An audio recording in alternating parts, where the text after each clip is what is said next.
ISKCON বিতর্কে কেন হঠাৎ উত্তাল হলো বাংলাদেশ? চিন্ময় কৃষ্ণপ্রভুর গ্রেপ্তারি নিয়ে কেন এত বিতর্ক? এর পেছনে কি রয়েছে কোনো ষড়যন্ত্র নাকি ভয়? কেন হঠাৎ হিন্দু বিদ্বেষী হয়ে উঠলো বাংলাদেশ? এই সব প্রশ্নের উত্তর পেতে ভিডিওটি শেষ পর্যন্ত দেখুন। সংখ্যালঘু নেতা তথা সন্ন্যাসী চিন্ময় কৃষ্ণ দাস বাংলাদেশের ইসকনের সঙ্গেই যুক্ত। 2016 সাল থেকে 2022 সাল পর্যন্ত ইসকনের চট্টগ্রাম ডিভিশনের সেক্রেটারি ছিলেন তিনি।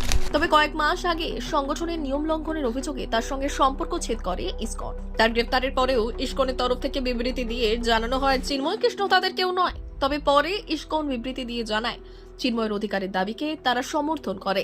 তার সঙ্গে আদেও কোনো দূরত্ব তৈরি হয়নি ইসকনের।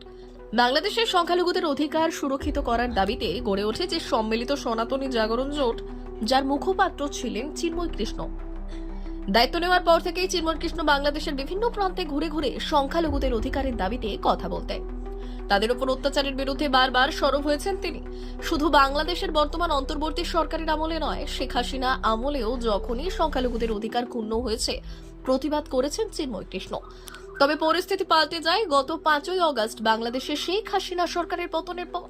হাসিনা দেশ ত্যাগ করার পর সংখ্যালঘুদের উপর অত্যাচার মাত্রাতিরিক্তভাবে বাড়তে থাকে বাংলাদেশে। একাধিক হিন্দু মন্দির ভাঙচুর করা হয় চট্টগ্রাম এবং রংপুরে। সেই ধারা এখনো অব্যাহত রয়েছে। হিন্দুদের ঘরবাড়ি দোকান পোড়ানো হয়েছে জায়গায় জায়গায়। কোথাও খুন তো কোথাও সম্পত্তি দখল। সোশ্যাল মিডিয়া এবং সংবাদ মাধ্যম সূত্রে এসব খবর বারবার এসেছে প্রকাশ্যে। এই পরিস্থিতিতে সংখ্যালঘুদের অধিকারের দাবিতে চিন্ময় কৃষ্ণের প্রচার এবং কর্মসূচি বেড়ে গিয়েছিল। তবে বিতর্কের সূত্রপাত হয় যখন অক্টোবর মাসে চট্টগ্রামে সংখ্যালঘুদের নিয়ে একটি সমাবেশের ডাক দেয় চিন্ময় কৃষ্ণ। তার বিরুদ্ধে অভিযোগ ওঠে তিনি বাংলাদেশের জাতীয় পতাকার উপর গেরুয়া পতাকা তুলেছিলেন। এতে নাকি জাতীয় পতাকার অপমান হয়েছে। চট্টগ্রামের বিএনপির বহিষ্কৃত নেতা মোহাম্মদ ফিরোজ খান থানায় অভিযোগ করেন চিন্ময় কৃষ্ণের বিরুদ্ধে। অভিযোগে বলা হয় বাংলাদেশের নৈরাজ্যের পরিস্থিতি তৈরি করে অশান্তি সৃষ্টি করাই চিন্ময় কৃষ্ণের উদ্দেশ্য। তবে এরপরেই দমে যাননি চিন্ময় কৃষ্ণ। তিনি একের পর এক মিছিল এবং সভা করতে শুরু করেন চট্টগ্রাম এবং রংপুরে। তার ডাকে সাড়া দিয়ে প্রত্যেকটি সভায় বিপুল জমায়েত হয়। 25শে নভেম্বর যখন ঢাকা থেকে চট্টগ্রামে ফিরছিলেন তিনি, সেদিনই তাকে গ্রেফতার করে বাংলাদেশের পুলিশ। তার জামিনের আবেদনটিও খারিজ করে দেওয়া হয়। এরপর সংখ্যালঘুদের মধ্যেও বিষয়টা ব্যাপক আকার নেয়।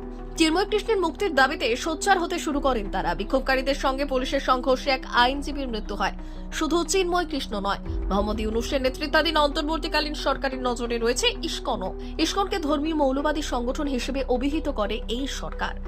চিন্ময় কৃষ্ণের গ্রেফতারের পর বাংলাদেশের হাইকোর্টে ইসকনকে নিষিদ্ধ করতে চেয়ে মামলা করা হয়, তবে সেটা খারিজ হয়ে গিয়েছিল। এদিকে ভারত বাংলাদেশের সংখ্যালঘুদের উপর অত্যাচার নিয়ে বিবৃতি দিলে সেটাও ভালোভাবে নেয়নি ঢাকা। বলা হয়েছে বাংলাদেশের আভ্যন্তরীণ বিষয়ে ভারত যেন নাক না গলায়। উল্টে স্মরণ করিয়ে দেওয়া হয়েছে ভারতের সংখ্যালঘুদের উপর অত্যাচারের কথা। গোটা পৃথিবীতে এই নিয়ে বাংলাদেশের সরকারের তীব্র সমালোচনা করা হচ্ছে। তখন রাষ্ট্রপুঞ্জে বাংলাদেশের তরফ থেকে জানানো হয় সেখানে প্রত্যেক নাগরিকের স্বাধীনভাবে ধর্ম চর্চা করার অধিকার আছে। সংখ্যালঘু সহ দেশের প্রত্যেক নাগরিকের নিরাপত্তা নিশ্চিত করা এই অন্তর্বর্তী সরকারের লক্ষ্য। এদিকে কোনো আইনজীবী চিন্ময় কৃষ্ণের হয়ে আদালতে লড়তে পারছেন না প্রাণহানির আশঙ্কায়।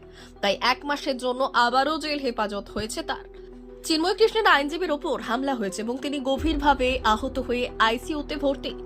তাই তার হয়ে আদালতে সওয়াল করার জন্য হাজির হতে পারছেন না কোনো আইনজীবী। এমতাবস্থায় চিন্ময় কৃষ্ণের জামিনের মামলাটির শুনানি 2রা জানুয়ারি পর্যন্ত পিছিয়ে দেওয়া হয়েছে।